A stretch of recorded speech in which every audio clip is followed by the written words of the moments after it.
Magandang araw sa inyo mga kadudut. Isa ka rin ba sa mga naghahanap ng scooter na matipid, maangas, at subok na sa kalsada? Tara pag-usapan natin itong Honda Click 125 kung bakit sobrang sikat ito sa Pilipinas. Unang-una kasi pagdating sa forma, hindi nagpapahuli ang Click 125. Sporty, kita naman ninyo. Aggressive ang design, kaya swak na swak sa mga kabataan at sa mga professional. Tingnan natin na malapitan ha. Ayan. Actually yan ay version 5 na two-tone. Lumabas ngayon 2025. Tapos kung mapapansin ninyo, halos LED na lahat yung kanyang headlight. Daytime running light nya, signal light,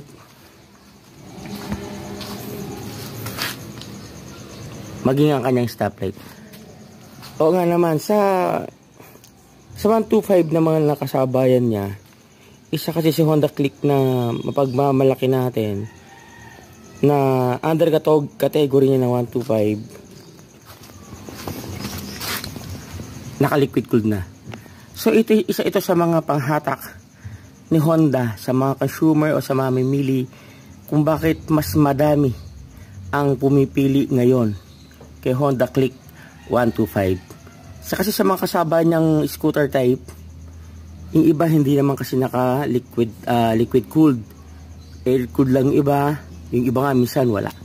So isa sa mapagmamalaki ni Honda kaya kung bakit mas marami o mas mabili, tinatangkilik, o mas sikat ngayon si Click 125. Tsaka ito yung 2025 nya version 5 na decals o sticker, ganyan siya.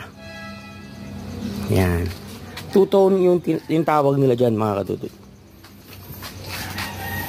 Okay, tapos sa ilalim ng katawan nito may 125cc liquid cooled engine, smooth ang andar, sapat na sapat para sa city driving at kahit pa mang long ride ka. Kasi nga, sabi ko nga, nabanggit ko nga sa inyo kanina, bukod sa 125cc na siya, pwede na natin siyang i-long drive dahil dun sa kanyang liquid cooled.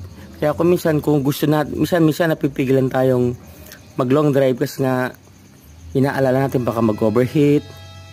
Unlike ito, supportado na siya ng liquid cooled, kaya may chance na pwede natin siya gamitin, pwede siya sumabay kay PCX, kay ADB, kay NMAX, kay Aerox, kasi meron na rin itong liquid cooled na pwede na rin natin siyang ipang long ride. Tapos meron din siya tinatawag na PGM FI. Ito, kung mapapansin ninyo, ayan, PGM FI, fuel injection. Nabasa ko kasi, ibig sabihin program fuel injection. So may system talaga ito pagdating dun sa kanyang fuel injection, no? Kaya medyo mas matipid siya sa gasolina o kumpara sa iba. Actually, tinasa ng marami yan, naglalaro sa 50 to 60 km per liter. Depende po yan sa driving habit natin, sa pagmamaneho natin sa motor. Sabay na natin din yung factor ng road condition na tinatawag natin. Isa sa mga pinakastig na features nito yung digital panel. Ito. Kaya lang tignan natin kasi maliwanag kung makikita natin siya ha. Yan yung digital panel niya. Nakano kasi siya nilagyan ko na siya ng tawag dito, screen protector, smoke, kaya hindi natin halos makita. Pero dito makita natin fuel fuel indicator, yung odometer nya, yung oras, kung ilang kilometer na tinakbo. Ito sa baba na to yung mga 0-20 RPM yan RPM. Pwede nating maset din yan kung nakailang trip na tayo, may trip A, trip B, gamit yung mga button na yan. Isa sa mga astig yan na features ni Honda Click 125. At saka may USB port siya dito. Yan, ito. I-press mo lang, malalim yung lalagyan niya dito ng cellphone, which is kayang-kasya yung isang buong cellphone. Sure kang hindi malalagay. Actually, kahit dalawa, kayang-kaya siya. Ayun, kaya habang nag-drive ka, nag-long drive ka, ilagay mo lang dyan yung dalawang phone mo, pati wallet. Hindi sila malalaglag, nakakapag-charge ka just in case na kailangan natin. Tapos may isa pa siyang packet dito. Ayan, mababaw lang. Pwedeng paglagay ng barya, ng basahan, yung mga gagamitin natin. Okay, ano pa ba ang meron ni Honda Click 125? Ayun, nakita ko na. Ito pa oh. Meron siyang combi brake. 'Di ba? Meron siyang combi brake na maganda para sa atin na hindi na natin kailangan pigain sabay pa yung kanan at kaliwa na preno. Pag pinreno natin 'to, automatic pe-preno yung harap tsaka likod. Pero wag kayong magkakamali. Hindi naman ganong kalakas yung preno sa harap pagka ginamit natin yung brake na para sa likod. Meaning, kung tatansyahin natin, yung sa likod natin 100%, yung sa harap, kung di ako magkakamali, more or less nasa 50% lang. Bahagya lang yung pipigain. Suporta lang para sa preno sa likod at pumreno sa harap.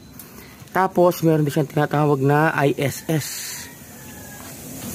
Yung tinatawag nating idling stop system para makatipid din to. Kasi usually yung ISS kasi umaandar yan kapag ka traffic medyo humihina yung parang namamatay. Hindi naman actually namamatay, parang humihina yung ano ng makina natin, which is nagiging factor para bumagal yung pag-consume niya ng gasolina. Then pag pinigaan natin siya, aandar siya ulit. Hindi siya parehas nung stop and start na nakalagay na may click pindutan dito Yung iba kasi meron dito nakalagay dyan stop and start, yung talagang literal na mamamatay talaga yung makina mo pag ginas mo tsaka mo palang andar. Ito, yung ISS niya, idling stop system,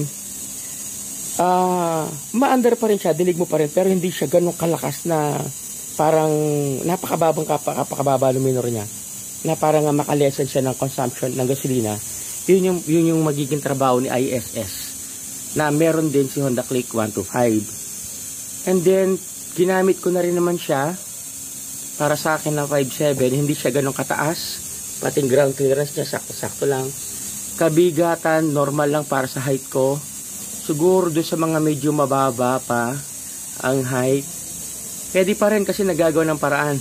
Problema lang, ang papatalang naman natin dyan yung upuan, which is kayang-kaya naman. Pag control sa unit, napakadali niya imanaobra, hindi siya ganun kahirap. Yung responding ng throttle niya, responding na manibela niya, magaling. Kaya kung ako tatanungin ninyo, na dati akong gumagamit ng underbow, hindi kadena, na gumamit ako ganito na scooter automatic, siguro dahil sa inyo nga ako dito sa kadena, napakalaki ng pagbabago, pagkakaiba ng scooter na motor pagka ginagamit. Sa ramdam ko, maganda siyang ilong drive kasi komportable yung pagkakaupo, yung hatak meron, plus yung cooling system niya.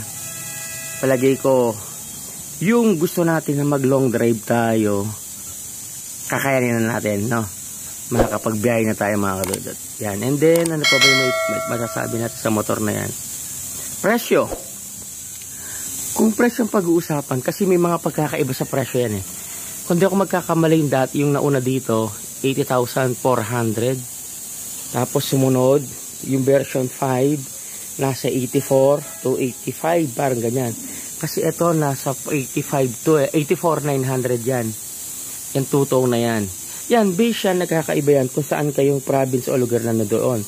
Dito kasi sa Pampanga, dito ko to kinuha, inabail, nasa 84,900 yan May napansin lang ako dito mga kadutot. Ito, ang galing nito.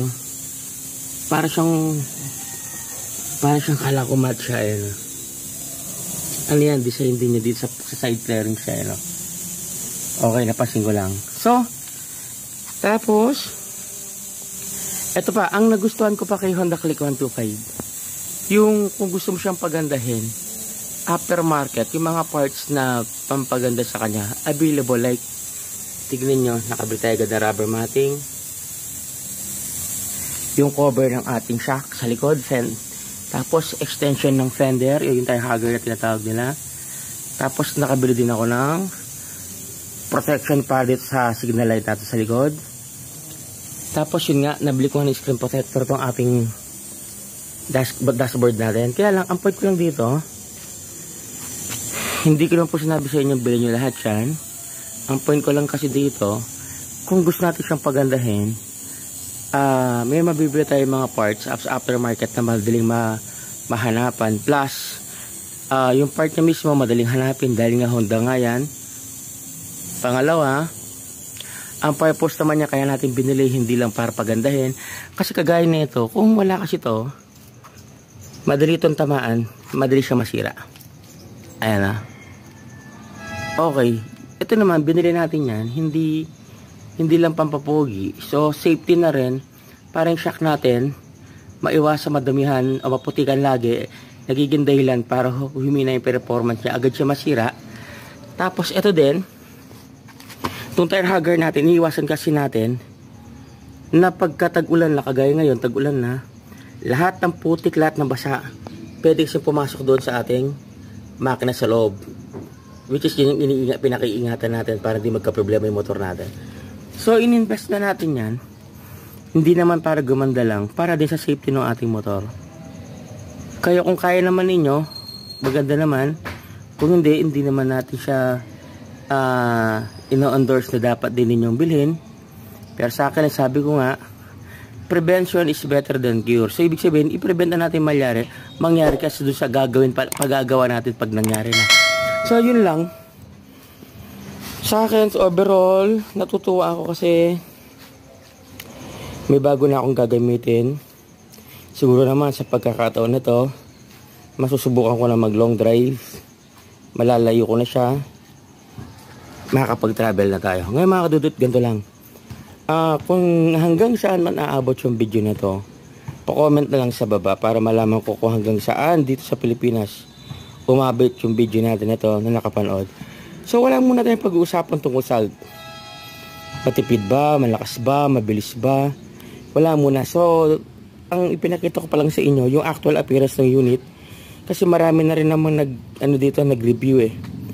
Pag binahin natin to next month, during biyahe doon ko sasabihin sa inyo kung ano naramdaman ko sa kanya, anong masasabi ko sa kanya, pros and cons nito, okay ba siya. Pero kung tatanong nyo overall, bibilin ganito, oo, magandang bilhin kasi mura na, kaya din naman niya sumabay sa mga high-end na mga motor, kaya nyo rin siya long drive. So sa city drive, tipid na tipid to, kaysa mag-commute kayo, ako sa inyo, mag-invest na kayo.